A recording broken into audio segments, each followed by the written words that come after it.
Times of Sabarkantha.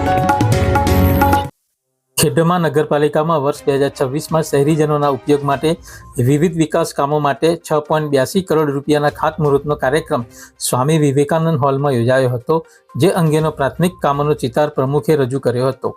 Khedbrahma નગરપાલિકાના વિવિધ વિસ્તારો માટે કેન્દ્ર અને રાજ્ય સરકાર દ્વારા વિકાસ કામો મંજૂર થતાં રાજ્યસભા સાંસદ રમીલાબેન બારા અને લોકસભા સાંસદ શોભનાબેન બારૈયાના વરદ હસ્તે ખાતમુહૂર્ત કરવામાં આવ્યા હતા।